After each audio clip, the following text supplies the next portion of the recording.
just came back from school, and school is amazing. Many children don't have school, and I'm very sad about this. Join the movement Black for Rohingya by wearing black. You can share your photos and messages on social media today, thus 13 June 2022. Black for Rohingya, because literacy is important for the Rohingya.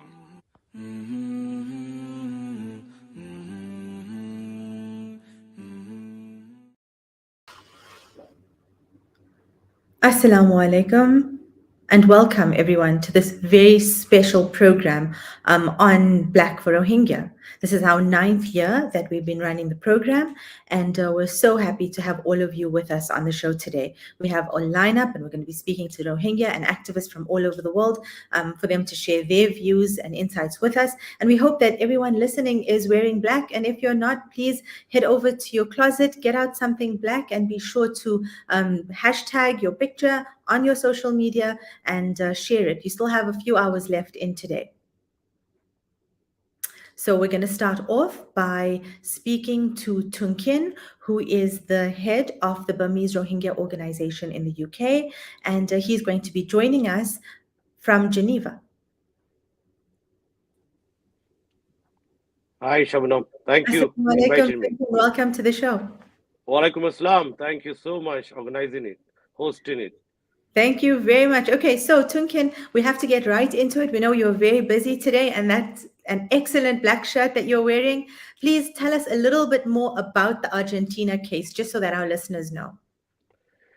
Yes, Shabnam, as you are aware, we filed the case in 2019 November, and after 1.5 years, the case, we had a battle fight, on a legal battle fight actually, to open the case in Argentina, and they checked with International Criminal Court case, they checked International Court of Justice case, whether is that any similarity between ICC, ICJ and Argentina case. And Argentinian judiciary, we appreciate them, they really research how important this case, and they got a clearance from ICC and ICJ, where Argentina case is totally different from ICJ and ICC, as you know as a lawyer, So it's a great news that we have 29 November last year, investigation was open, and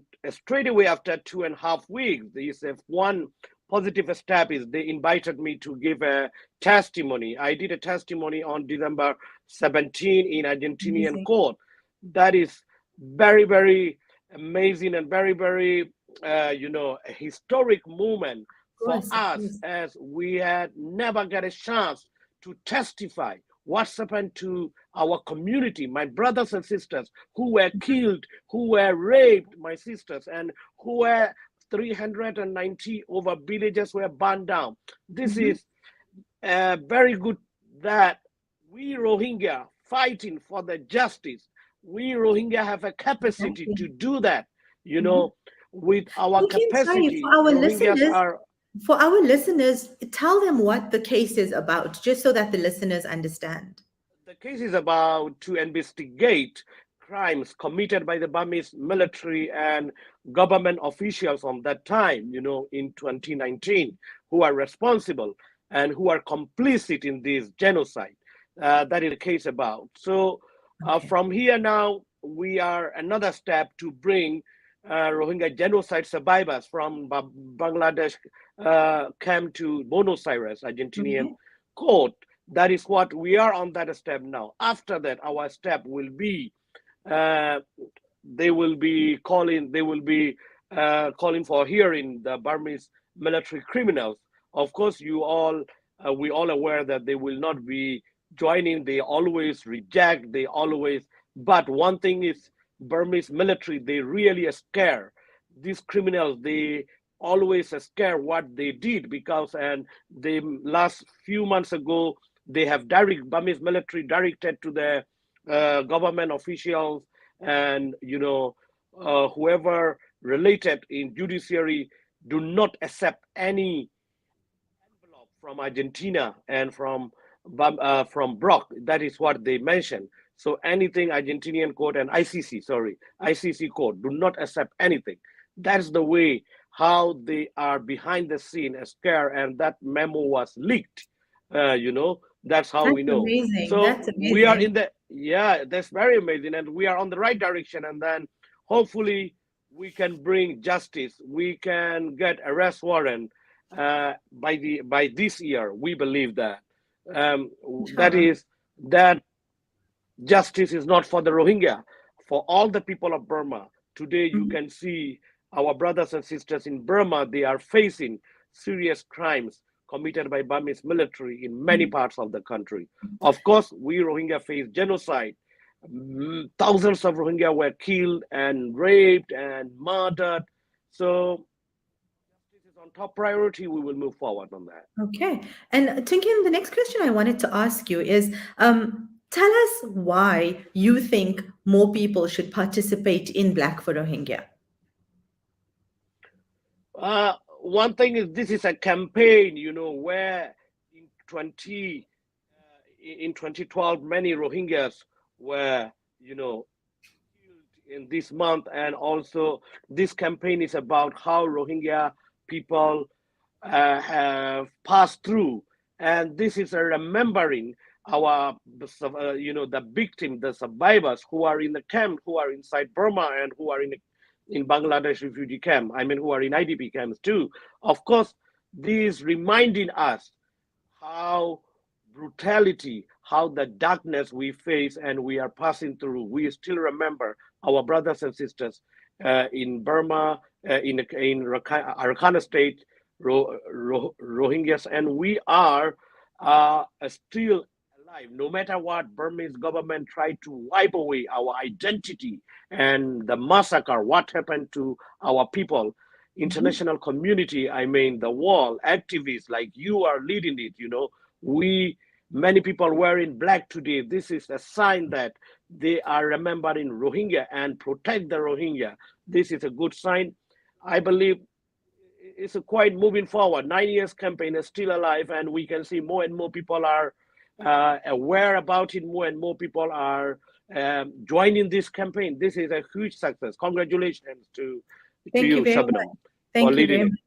And how does it make you feel when you check on the social media today, people all over the world speaking about the Rohingya today? How does that make you feel?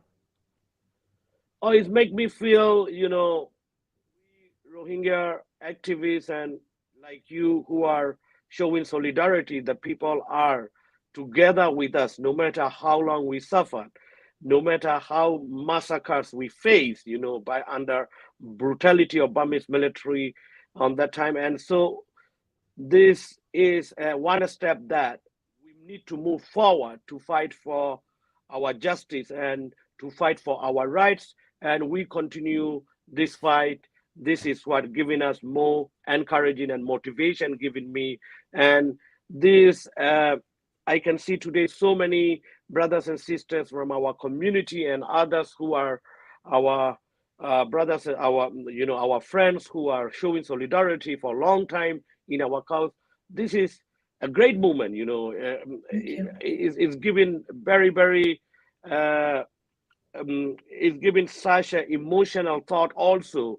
Another way is how many years, how many years we are facing, and Mhm. we have to end this. This is also another message we need to Definitely. remember.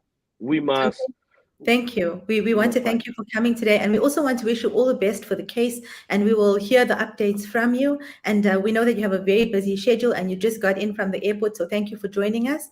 And all the best with the case. And we're going to move over to the camps in Bangladesh now.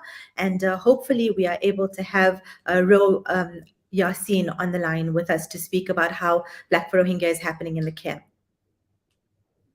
Okay, I think that we have him. If we don't have him, we're going to move on to Aung Kyaw Moe, and he is actually from the National Unity Government, who's not part of the National Unity Government, but he's from among the advisors for the government, and he had a 1-year stint with them. So let's just see who appears on the screen next to us. We're having some technical difficulties. As you know, it's always difficult for Rohingya in the camp to get online. There's always issues with the internet. So we thank you for bearing with us. And we really hope that Ro Yasin will be able to join us because we really want to hear how it's going in the camp. While we're waiting for that, just so that you know, this year's campaign is directed specifically at education. And the reason is because the government of Bangladesh is in the process of closing down schools in the camp. Ro Yasin, can you hear? Can you hear me? Ro Yasin, can you hear us? Yes, I am hearing you very well. Are you hearing me or not? Yes, we are. Assalamu alaikum. Welcome Are to you the getting me or special not? Black Rohingya show. We can hear you. We can hear you. So, Ro Yasin, tell the listeners Hello. what is happening for Black for Rohingya in the camp today. Are Alaikum people taking assalam wa part? rahmatullahi wa barakatuh. Walaikum salam. Okay, so the connection is not very good. Ro Yasin, if you So, can hear assalamu us, alaikum please wa tell the listeners. rahmatullahi wa barakatuh. Walaikum salam. Uh,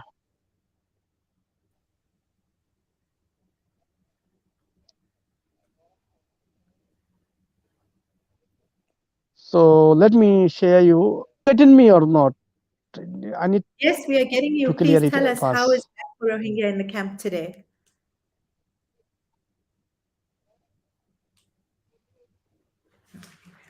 I am extremely sorry. I am not getting your question very well. There is very net problem. So, could you please ask the question again?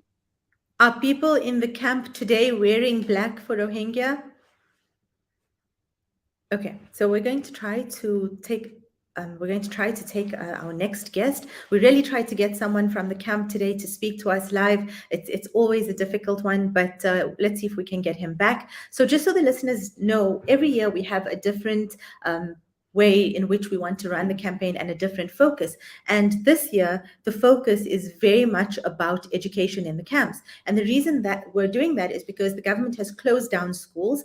There are over 500,000 Rohingya children in the camps in Bangladesh, and Rohingya in Rakhine State have always had issues with access to education. And the government is even closing down informal schooling, and this is the Bangladeshi government. So today's campaign is very much centered around education, and we have beautiful images of teachers and students who are all participating with us. And they've been sending in these pictures from the schools, and so it's been wonderful in that way, because at the end of the day, every child should have the right to education. And we're going to now move over to Asif Bakwal from Kashmir, and he is the person who heads up our campaign every year for the past few years, and he's been putting out these beautiful campaigns that you're seeing, along with our illustrator Rahima Begum from Restless Beings, who also does amazing work on the Rohingya. Okay, Asif, can you hear me? Great. We can't hear Asif, but I think he can hear us. Oh, yeah, All I'm right. sorry, I was on mute. Can you hear me now? Yes, we can. Asif, welcome to the show. It's a very Uh, special Black Rohingya programming tonight, and we want to thank you for making the time to join us. And we're just going to get right into the questions. And the first one is how you and your team come up with these campaigns. Thank you very much, Shabnam, for having me on board on your special show for Rohingya and Black for Rohingya. It's been a pleasure to work on the campaigns for Black for Rohingya, and every year, I think it's our third year this time that we have been working with your special organization who's working for the Rohingya cause, and which is a very noble cause. Uh, See, it's very important for us as a creative agency to also work for the community, that has been going through a lot, on which the genocide has been perpetrated, and because we live very nearby, Mm-hmm. and Bangladesh and Myanmar is just our neighboring countries, and the biggest thing was there, till a few years back we had no idea about the Rohingya and what was actually happening to them. Mm-hmm. um, am I audible? Can you hear me? Yes, we can hear you. Yeah. So Mm-hmm.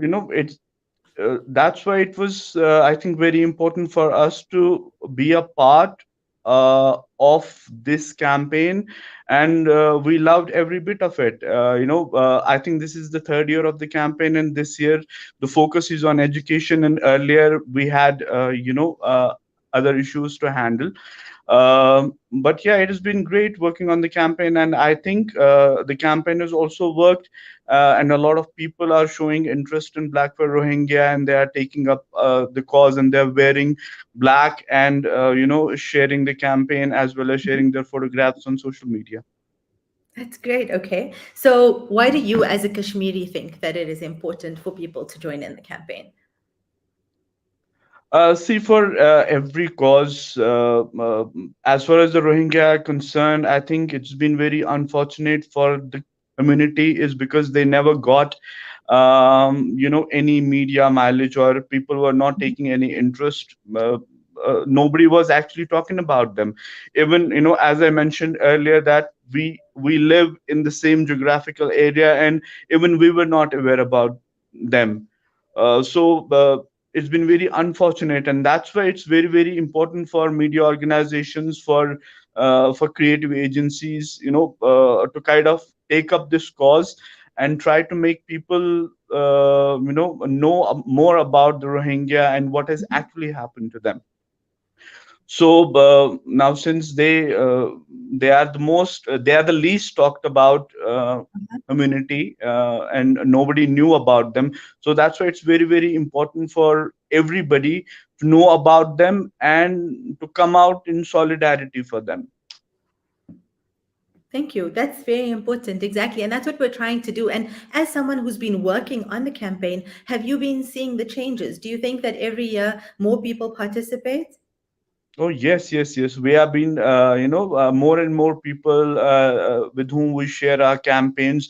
We get more response every year. A lot of people with whom, at our level, we share the campaign. Apart from what is actually going out there, along with you guys, the people that we share, a lot of more and more people are showing interest, and they want to know more about it. A lot of friends, a lot of friends or other, like clients with whom we share the campaign, they Great. also show a lot of interest, and they want to know more about, the Rohingya, and what is happening, and how could they help. Thank you so much. So, thank you for joining us. Thank you for your great work on the campaign. We have so many compliments this year. Everyone loves the school look. So, thanks to you. The And our pleasure very is sweet all ours. Rahima Begum, Thank you who is so the much. The wonderful pleasure is all illustrator. ours, and we will every year we would like to kind of do like better than the previous year, and try to Great. get the message across, you know, with, with the whole of the world, so that the justice can be done to these people. Thank you so much, Asif, and we wish you all the best. We're going to try once Thank you again so to much. cross over to the camps, and let's see if we can get Ro Yasin to tell us how the camp is going today and how the activities have been happening. Ro Yasin, can you hear us? Assalamu alaikum. Yes, yes. Assalamualaikum warahmatullahi wabarakatuh.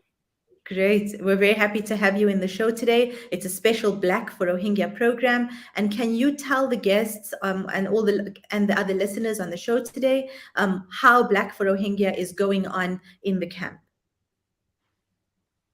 So I am actually most of the Rohingya youth and elders are very happy, and they have been waiting for this for a long time, because they know this. The main purpose of this day is just to commemorate and to remember the torture that was inflicted on us, and to pass it on to future generations, so that how so many people may remember how inhumanely the Myanmar government tortured us. The 13th June is the ninth annual day of commemorating. Also, it is a campaign for solidarity message across all social media platforms.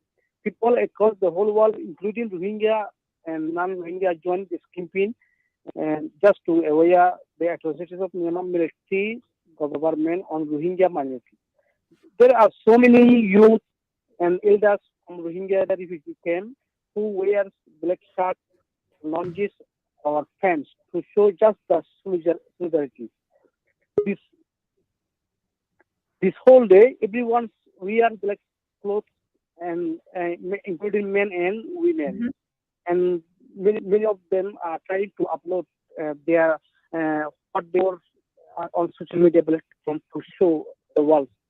So far, I know all of the youth in camp wait for this day and take advanced preparation for uploading black pictures, as a t-shirt and launches on social media, and together with they raise voice against Myanmar government to give them their rights back, citizenship, and a dignified return to Myanmar.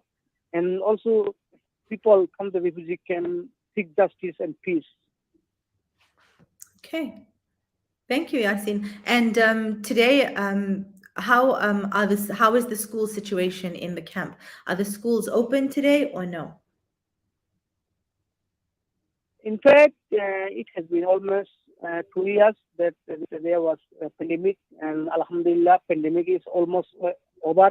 So many of the NGO learning centers have been reopened since 2 3 months ago. Also, there are so many NGOs who are trying their best level to provide education. But so far, I know this education is not enough for these refugees, because there is no formal education, there is no any syllabus which they are using for the children.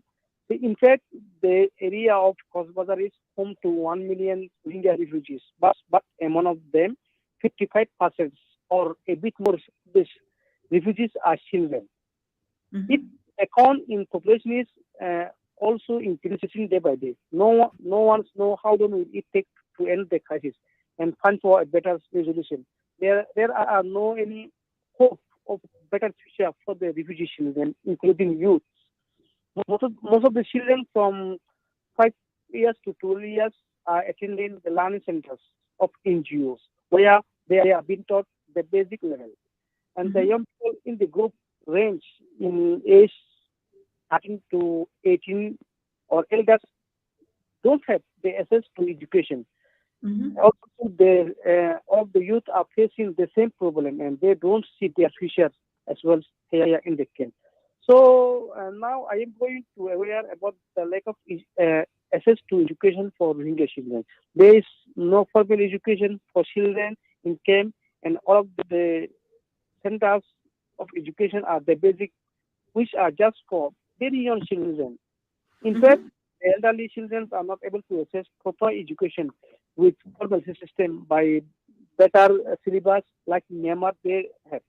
In brief, the children are losing their hopes to brighten their futures, and they are becoming just the lost generation.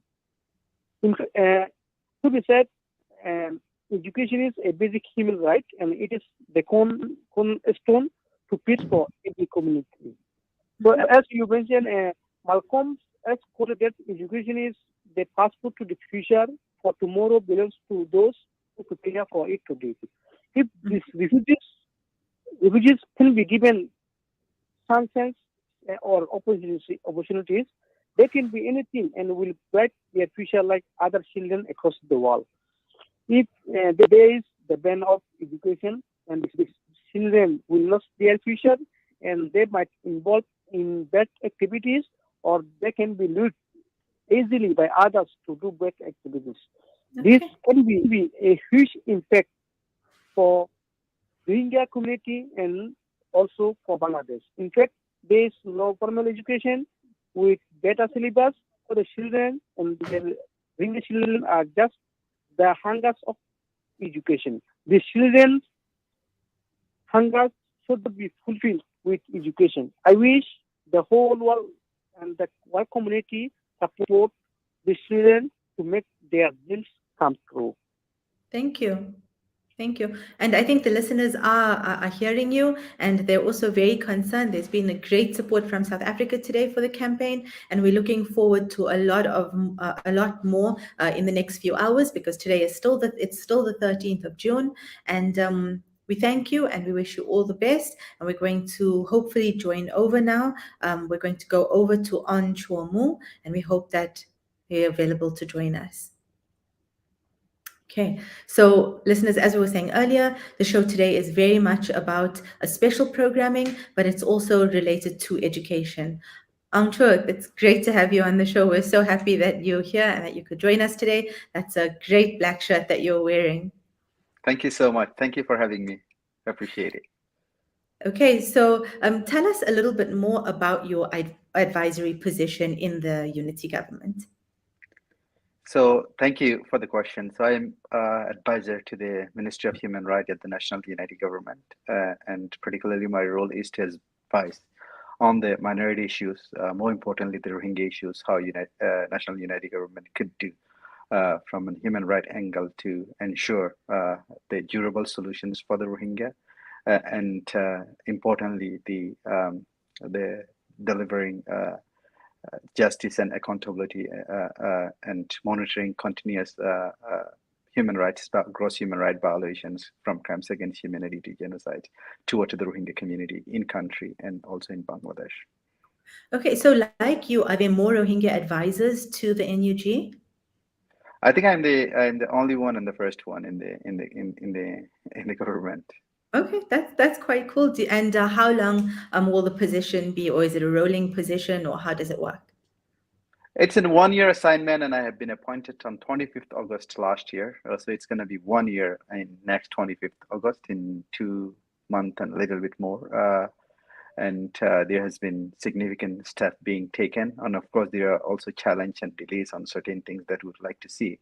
And Rohingya issues indeed is a priority agenda and should be a priority agenda of the democratization process, which you are trying to push forward for.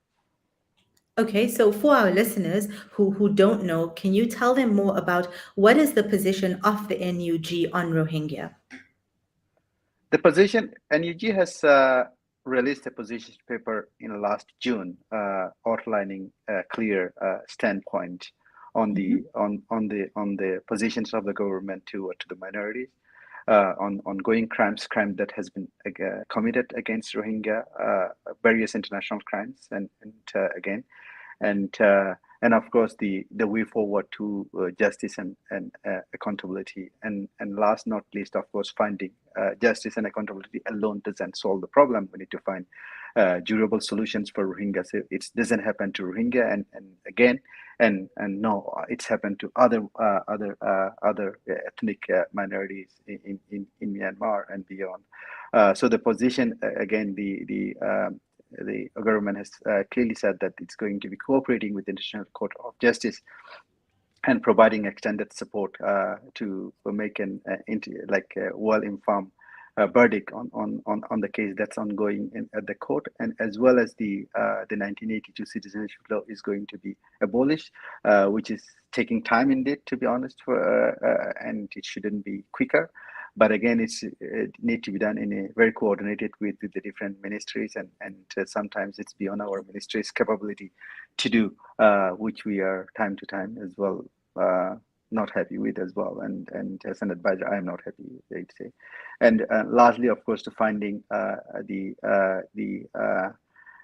safe, dignified, voluntary returns and repatriations to the homeland for the Rohingya with full rights, and these are the things indeed that we're working in a nutshell, and of course also closely monitoring the situation, what is going on in Bangladesh and what is going on inside Burma for remaining.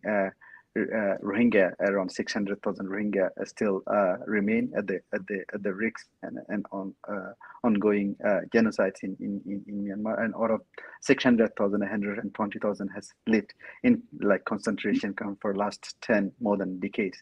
So we need to find solutions for a durable solution for those as well to be able to go back to the place of origin with their will and in a dignified and protected way. Okay, and as a Rohingya person and an advisor in the human rights field, how does our campaign make you feel today?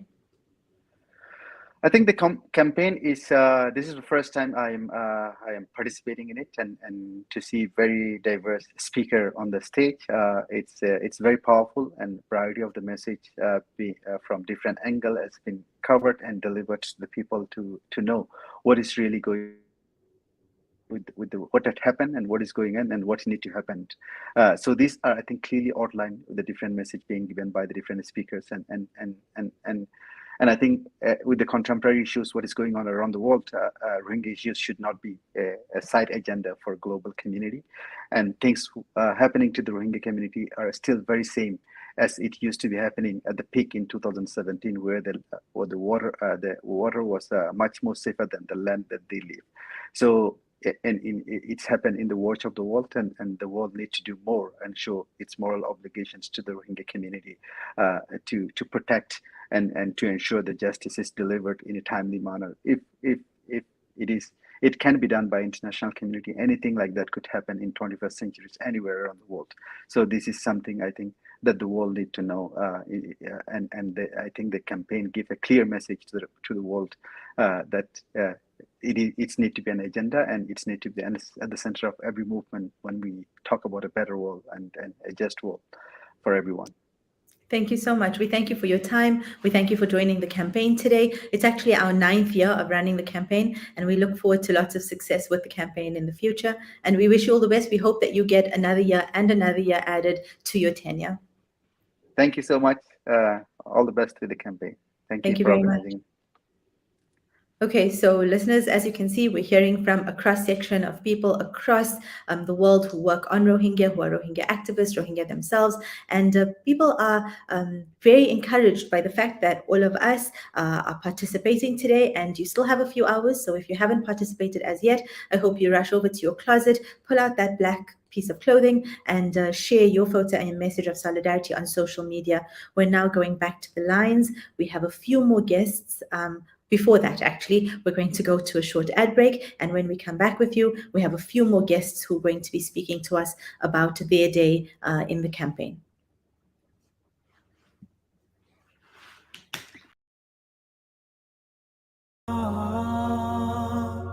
Listen to Salam Media. Perform your Kurbani with Sanzaf and earn extra rewards, as 15 Rand from every Kurbani will be given towards the Sanzaf Masjid Waqf. Africa, 750 Rand, and locally 1,980 Rand per share. Visit us at sanzaf.org.za or call us on 011 834 6046. Sanzaf, changing lives through development and relief. There's no smell that takes me back to the comfort of my childhood than the smell of black seed oil being applied by my nanny. Now I'm using Tib black seed in my own home to soothe sniffles and coughs, to help with digestion and immunity, and of course, as part of my beauty routine. After all these years, I've come to appreciate the wisdom in finding comfort and shifa in trusted treatments like Tib black seed. You can find Tib black seed at all leading pharmacies, or find out more at blackseed.co.za. Reliable access to clean water could save thousands of lives each day. With proper sanitation and easy access to fresh, clean water, communities can flourish. Our Thirst Relief Appeal provides clean water to communities in Asia, Africa, and the Middle East by building deep wells and providing sustainable water and hygiene solutions. A monthly donation of as little as 700 Rand could build a well for a community in need. That's only 23 Rand a day. Donate today. www.pennyappeal.org.za or call 031 11 00 573. Penny Appeal. Small change, big difference. You know, it's a wonder how kids get anything done these days. With all the distractions, when do they even get time to study? As a mother, all I can really do is make sure they have all they need to perform at their best. That's why I choose to include Sunfoil triple refined pure sunflower oil with every meal I make. Naturally cholesterol-free and approved by the Heart and Stroke Foundation as part of a balanced eating plan. So whether I'm cooking, frying or baking, I know every dish will be a wholesome one. Sunfoil, now we're cooking. As some look forward to the blessings and beauty of winter, the less fortunate in South Africa are preparing for the harsh realities that this season may bring. Africa Muslims agencies on the ground distributing blankets, clothing and other essentials to thousands across the country. Sponsor a winter warmth pack for 280 rands. Call Africa Muslims Agency now on 011 834 8685. Spread warmth this winter with Africa Muslims Agency. With so many investment options today, it's only natural that you might feel a little confused which route to take. Should I buy shares or should I invest in gold bullion? Randery Jewelers now brings you the Zahab coin, an alternative to the Kruger Rand. The Zahab coin, a solid wealth protector in its purest form of 24-karat gold, is the safest way to protect your wealth. So don't just sit there and watch your paper money depreciate. Change to gold. Call Randery Jewelers now at 031 202 4701 or visit www.rjcoin.co.za, situated at 151 Essenwood Road, Musgrave, Durban. Randery Jewelers, the family name you can trust. Ah, the kitchen, the heart of the home, where memories are made and celebrated. Our go-to place for those freshly stacked pancakes early in the morning or for that late-night snack munchies. We are in there together, cooking, eating and celebrating life together. Let's keep the kitchen a place that is shared by everyone, where we build stronger bonds and grow together. Sunfoil, now we cooking. Visit nowwecooking.co.za for recipes that everyone can help make. The Syrian crisis has raged for over 4,000 days. 4,000 days of suffering, displacement, hunger, and intolerable insecurity.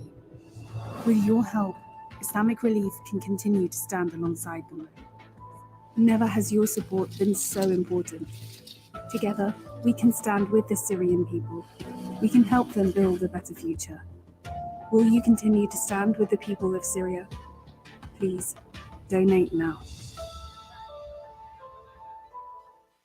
Listen to something fresh.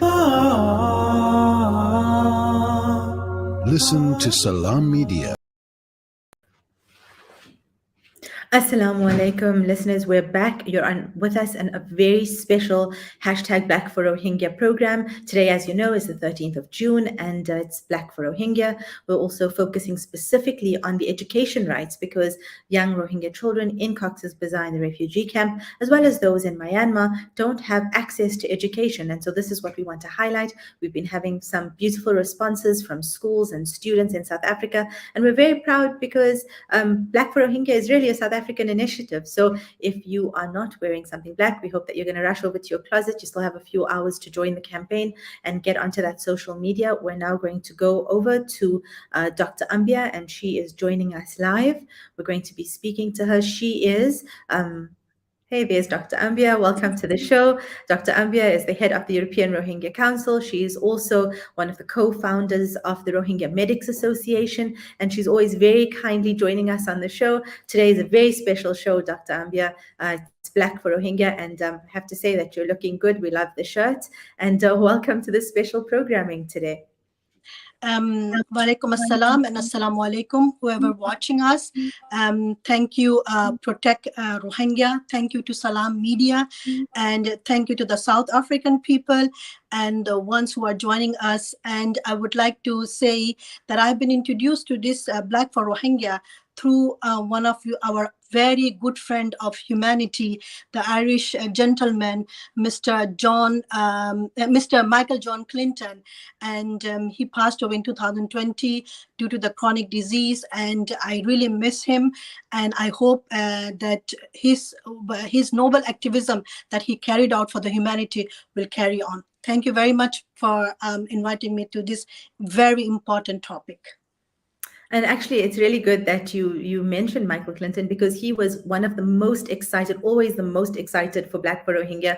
He always started way in advance. And in his last year, he even joined the campaign and was working on the campaign from his hospital bed, because he was just so committed to human rights all over the world, not just the Rohingya cause, but we were very fortunate to have him. And he is missed. He is the person who used to actually run the Facebook group for us most of the time. So his loss is definitely felt. Let's get into your work while you are with us. And a lot of your work focuses around the women and the girls in the camp and mental health issues. Tell us a little bit more about what the needs are. And there are a lot of South African women who are watching, and women's organizations. We have really strong ones. Tell them what it is that they can do for the women and girls in the camp. Thank you very much, Shabnam, for raising this important question. People might be thinking why this is an important, because women are important everywhere. So without their existence, we cannot exist. I think people will understand that. With the deterioration of the Rohingya globally, and when we see that in every crisis, in every conflict, in every war, so the vulnerable people, the vulnerable gender, and the ones who suffer the most, who answers the most physically, mentally, and their lives, are always the women and the children. And this is the case also with the Rohingyas. If you see in the global, the Rohingyas, women and children are suffering every corner. When you take India, when you take Bangladesh, when you take Malaysia, when you take Indonesia, and specifically in Bangladesh and in Arakan state. So as I've said, with the deterioration of the Rohingya crisis, Rohingyas genocide, or the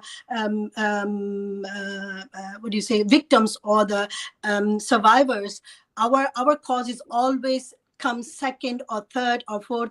For example, we were very badly hit by the COVID. Then we were very badly hit by the now with the crisis, with the coup, and then with the coup in Myanmar, we were then badly hit, or we are still badly hit by the Russia and the Ukraine crisis. So every time the Rohingyas are put on the second or the third or the fourth or the last positions. So with the deterioration of the Rohingyas, as I've said, everyone is suffering. So the situation, as you have seen, that in our women are targeted with the human traffickings.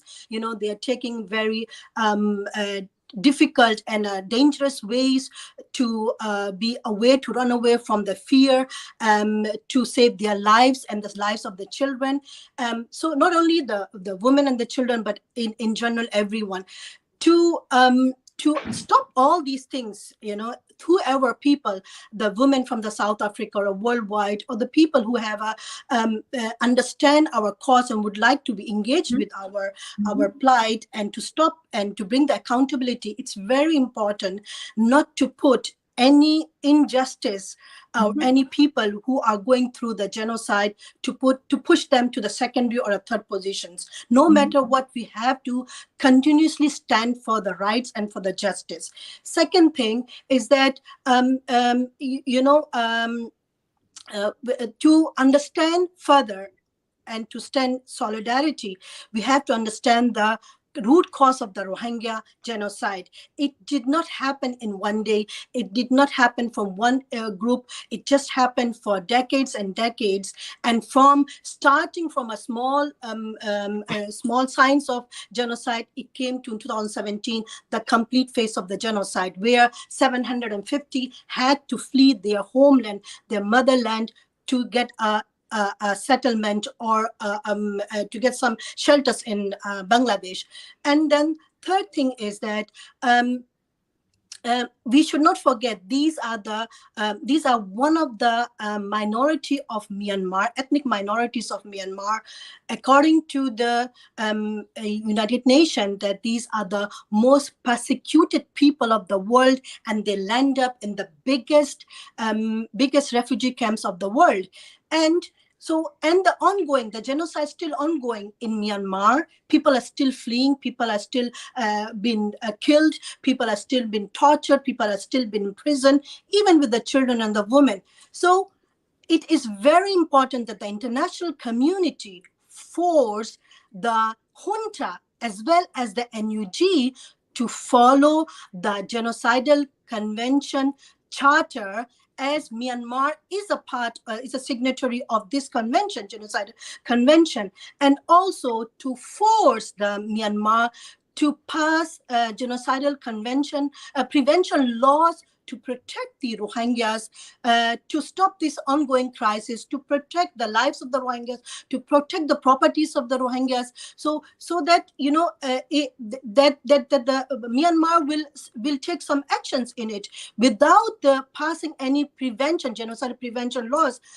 Our cause is not going to become only the regional security threat or humanitarian crisis, but it is already turning to a global crisis. You can see that. So therefore, it's very, very important that the people of South Africa, people who stands with the solidarity, who understands, who wishes to build a peaceful, a healthy world for our next generation, we have to keep on forcing the Myanmar and the junta and the NUG to pass the genocidal prevention laws.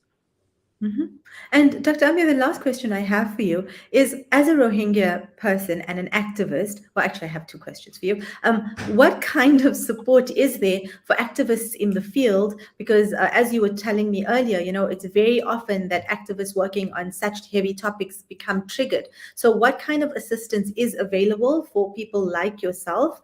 And the last question, and then you can answer both of them, is, as a Rohingya, this is our 9th year of Black for Rohingya, coming onto your social media in the morning today and through the day. How did it make you feel to see people taking part?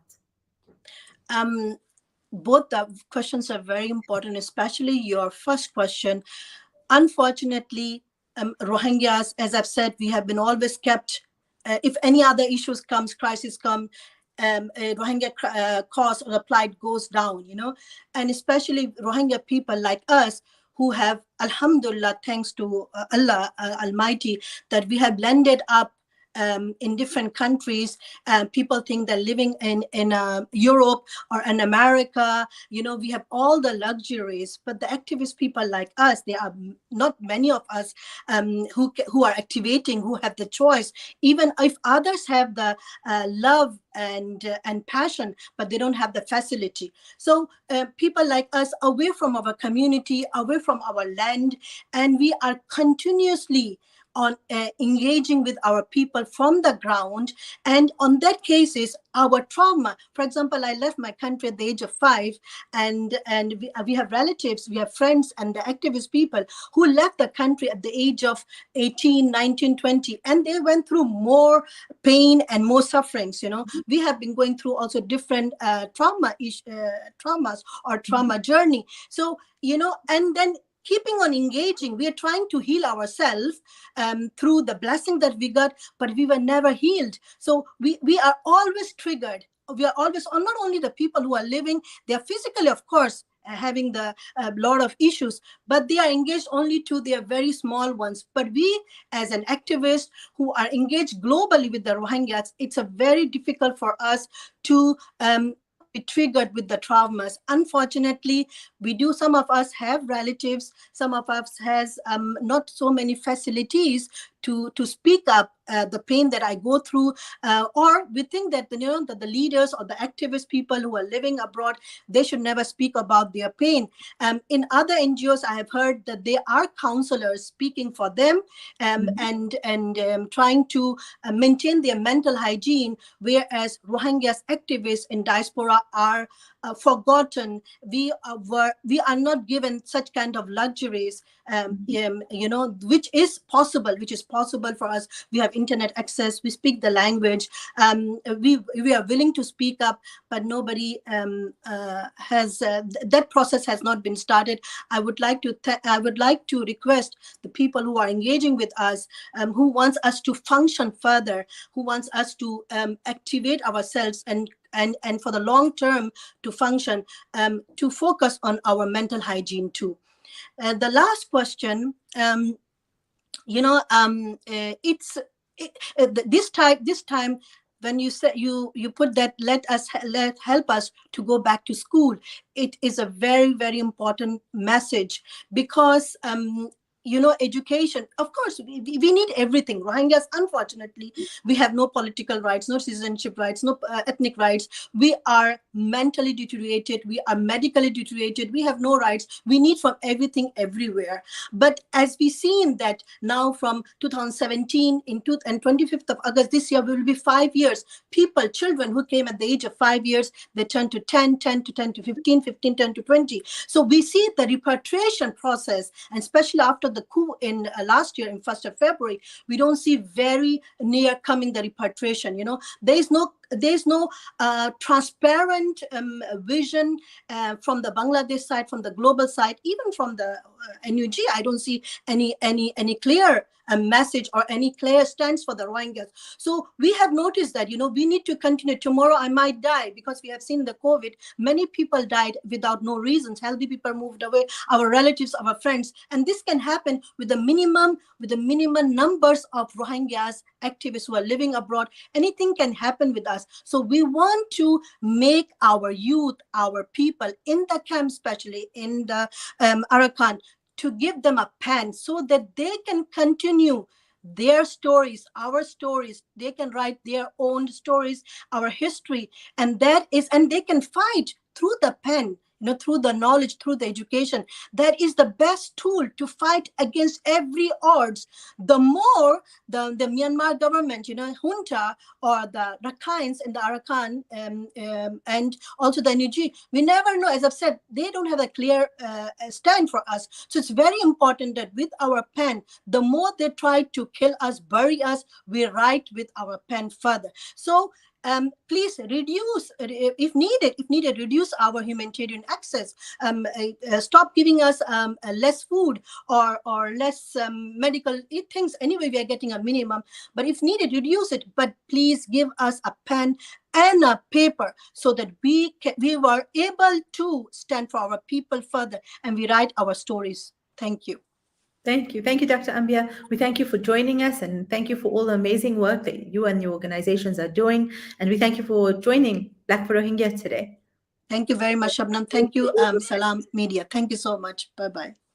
Okay, so listeners, we're almost at the end of the show. We have one more person we're going to speak to. We want to try to get some stats to see how many people are participating today. And before that, we have a short video for you. So stay with us. Assalamu alaikum wa rahmatullahi wa barakatuhu. Everybody, my name is Bilal Abdul Kareem, and I'm wearing black. Check me out. Black for Rohingya. I wanted to talk to everybody briefly about the internet ban that's going on in the refugee camps in Cox's Bazar. Look, everybody, you see, when you don't want people to achieve a certain status, you try your best to keep them ignorant.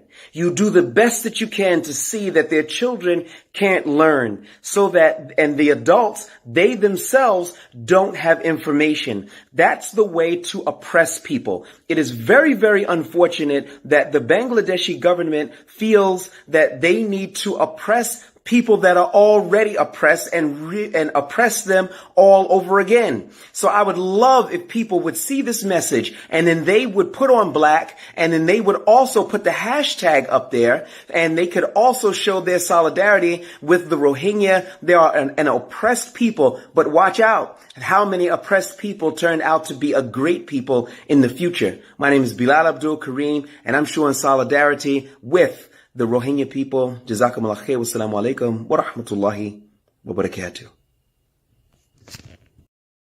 Okay, so that really came out of the files. This was a 2020 video of participation. So as you can see, it was the internet, it's education. We're always changing and looking at what the needs in the camp are or what the major issues are. And with that, we're going to go to our final guest for the evening, and that is San Lwin, and he's going to wrap up this special edition of Black for Rohingya programming for us tonight. Assalamu alaikum, Nasan. Thank you for joining us. Wa alaikum assalam wa rahmatullahi wa barakatuh. Thank you so much for inviting me. It's that time of the year again. When I say that to people, they think it's Christmas, but no, it's definitely Black for Rohingya. For And Rohingya. it's wonderful to see so many people participating today. I'm going to give you the hard work and the great honor of helping our listeners with a number. How many people do you think joined us today? I think Twitter, Facebook, and the Instagram together, I think we have about the 100,000. And like last year we had more, about 500,000. But this year, last year emotionally, many Burmese, they have used the Twitter, and they were campaigning, and also they have shown their solidarity with the Rohingya. But this year, since there is a lot of restriction inside the country, the military regime is monitoring all the activity. And beside this, they are going to uh, uh, uh, uh, execute 4 activists in a few days.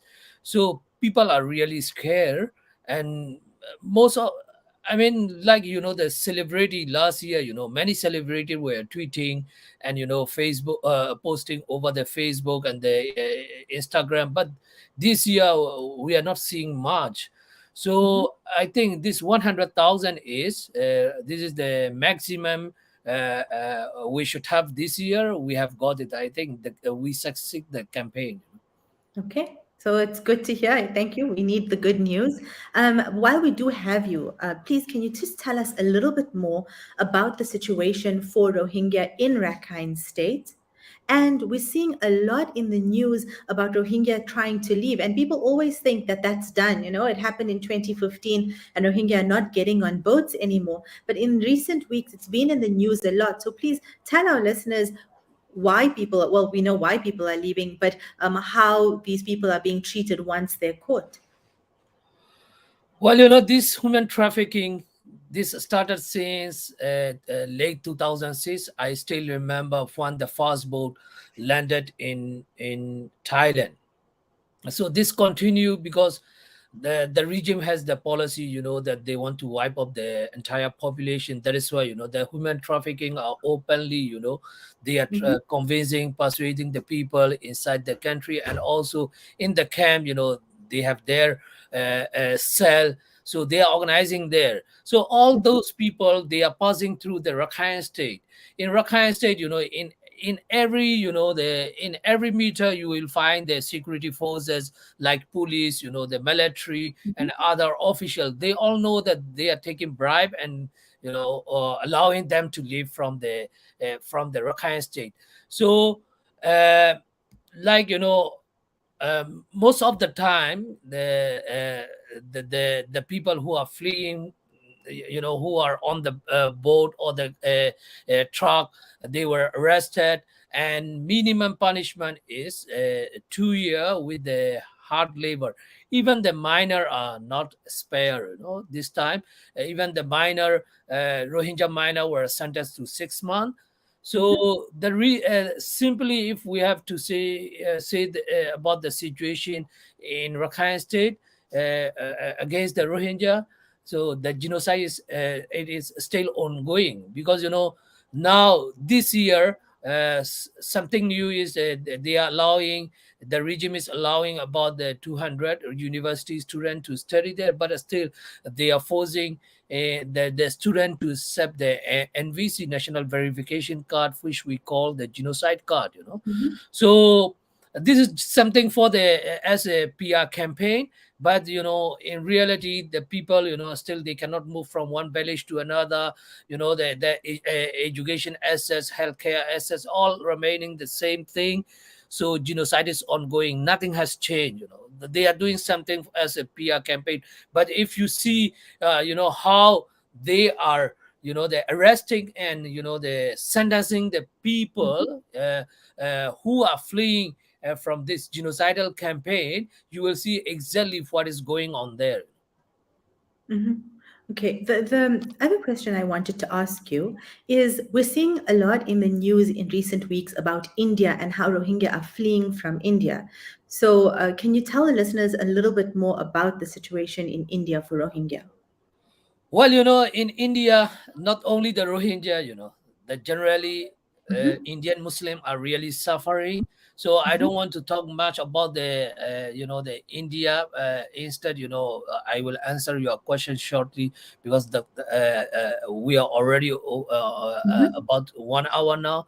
So the Rohingya, whether they don't really care, whether they have their UNHCR recognition card or not. So there are about 40,000 Rohingya, and half of them had the UNHCR recognition refugee card.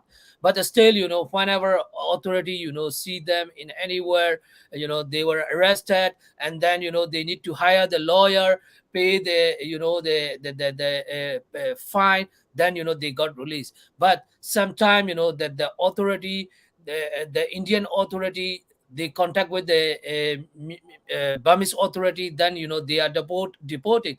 So since, that the people are afraid the deportation, once they are deported to Myanmar, their life is unthinkable, they will be jailed or they will be killed. Anything can happen.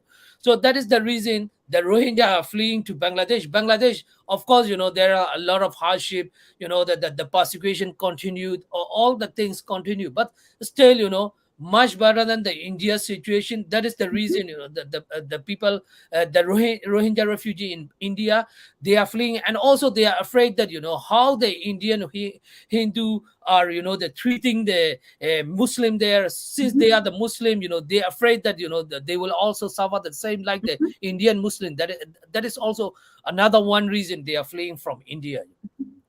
Okay, so the last question I have for you, because you've been here from when we started the campaign. So as someone who's part of the campaign and who's always taking part, now this is the 9th year.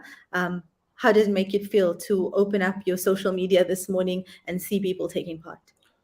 Well, I have been busy with a lot of my work, and today morning when I opened, I was very much surprised. At the time it is very early. I've already seen the Black for Rohingya hashtag over 5,000 in Facebook alone.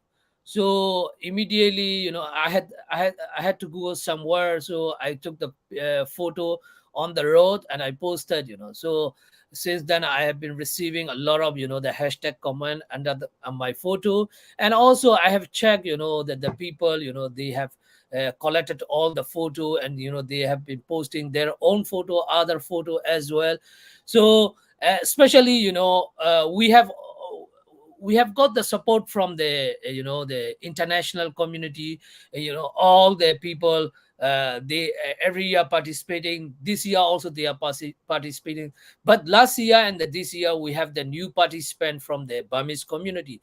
Especially they are unlike the other, the people from the international community. They hate us, they didn't like us, but since last year they make the U-turn, and last year also they participated. This year also they participated, but the amount is different. Last year we have the bigger amount, and this year less amount. But if you check at the Burmese Twitter, the Burmese hashtag, still the comparing to the Burmese hashtag, we have got enough the participant. So it really made me happy, because we belong to Myanmar. We have to build the solidarity with the people living inside the Myanmar. We have to be one. So this is the most important for us. This was we were expecting, but international community, they always support us. We really appreciate. But they can support us, but in practically we have to live inside the country. Their acceptance, their solidarity is much important. Then we can change the system. The system can be changed by the grassroots level people, not the people who are wearing the suit and the tie and sit in the luxurious the chair. They cannot change the system. Their system has to be changed by the people. So we need the people's support. I'm really happy. Still they are supporting. Next year we will organize more. We will try to see more people participate in this campaign, inshallah. Thank you very much for joining us, and we wish you all the best. Thank you, Shabnam. You are really, it has been 9 years now. You have been really working hard. Thank you so much. This is not only from me, on behalf of my community.